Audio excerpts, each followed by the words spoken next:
বিকাশ যখন চোখ নামিয়ে কিছুটা লজ্জিত স্বরে আমার কাছে লাখ দুয়েক টাকা ধার চাইলো, তখন আমি ভীষণ অবাক হলাম। আমাদের বিবাহিত জীবনের 3 বছর পূর্ণ হয়েছে। একে অপরকে পছন্দ করেই আমরা বিয়েটা করেছিলাম। দেখো শিবানী, আসলে রাহুল ওর শেয়ারটা ছেড়ে দিচ্ছে। ওর নাকি ভীষণ টাকার প্রয়োজন। যেহেতু আমি ওর বন্ধু, তাই আগেই আমাকে জানিয়েছে, নয়তো ওটা নেয়ার জন্য আরো 5 জন দাঁড়িয়ে আছে। ওর টাকাটা 2-4 দিনের মধ্যেই লাগবে। আমি অলরেডি 8 লাখ টাকা জোগাড় করে ফেলেছি, কিন্তু 2 লাখ টাকা শর্ট পড়ছে। তুমি কি পারবে? আমি আগামী মাসের 28 তারিখে তোমাকে টাকাটা দিয়ে দেবো। আসলে 25 তারিখেই টাকাটা হাতে পাবো। 3 দিন বাড়তি সময় হাতে রাখলাম। 2 লাখ টাকা! আমি প্রায় চমকে উঠলাম। বিকাশ চিন্তিত চোখে সিলিং এর দিকে তাকিয়ে রইল।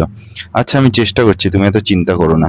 সমস্ত প্রোটোকল ভেঙে কোম্পানির বস আমাকে 2 লাখ টাকা লোন দিলেন।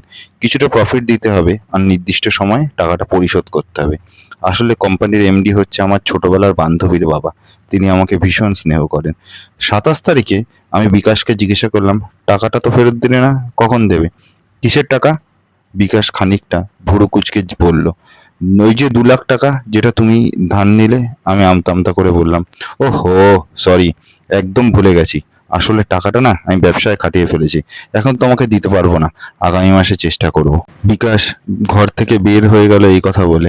আমি কিছুক্ষণ স্তম্ভিত হয়ে বসে রইলাম। আমার বস মানে আঙ্কেলকে কি উত্তর দেব?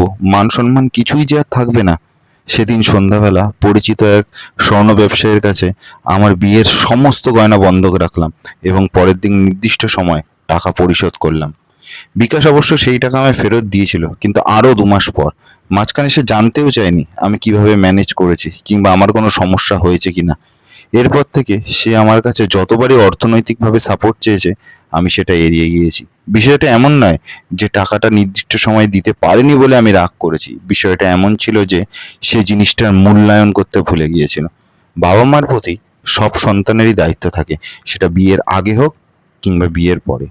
আমি প্রতি মাসেই নির্দিষ্ট একটা অ্যামাউন্ট বাবা মায়ের হাতে তুলে দিই। এমন না যে আমি টাকা না দিলে তারা চলতে পারবে না। বাবার পেনশন আছে, মা একটা সরকারি স্কুলের হেড মিস্ট্রেস, বড় ভাই ভালো চাকরি করে, নিজেদের বাড়ি আছে। আমার শাশুড়ির গল ব্লাডার স্টোনের অপারেশন করতে গিয়ে বেশ কিছু টাকা খরচ হয়ে গেল। সেই মাসে বাড়িতে কোনো টাকা দিতে পারিনি। বাবা মাও আমার শাশুড়িকে নার্সিংহোমে দেখতে এসেছিলেন, কিন্তু আমি অবাক হয়েছিলাম যখন মা আমাকে আড়ালে নিয়ে গিয়ে বলল, কিরে, এই মাসের টাকাটা তো দিলি না? তুমি তো দেখতেই পাচ্ছ মা, এখানে কতগুলো টাকা খরচ হয়ে গেল। তো এত বড় নার্সিংহোমে কে নিয়ে আসতে বললো? ছোট কোনো নার্সিংহোমে করলেই হতো। আমি অবাক হয়ে আমার গর্ভধারিণী মায়ের দিকে তাকিয়ে থাকলাম। এরপর থেকে মাসে মাসে টাকা দেওয়াটা আমি বন্ধ করে দিলাম। যখন বাড়িতে যাই তখন হই হুল্লোড় করি, বাজার করি, রান্না বান্না হয়, ধুমধাম হয়। বাবার হাতে হাত খরচ হিসেবে হাজার খানেক টাকা দিয়ে আসি। না, আমি দায়িত্ব থেকে অব্যাহতি কখনোই চাইনি, কিন্তু আমার মাকেও আরেকজন মায়ের মূল্যায়ন করতে হবে, যেটা তিনি নিজে করতে প্রস্তুত নন। আমার ননদ 3-4 মাস পর পর বাড়িতে বেড়াতে আসে। 1-2 দিন থাকে, তারপর চলে যায়। সেই 1-2 দিন যেভাবেই হোক আমি অফিস থেকে ছুটি নিই। আসলে আমার শাশুড়ি মা একা সামলাতে পারে না।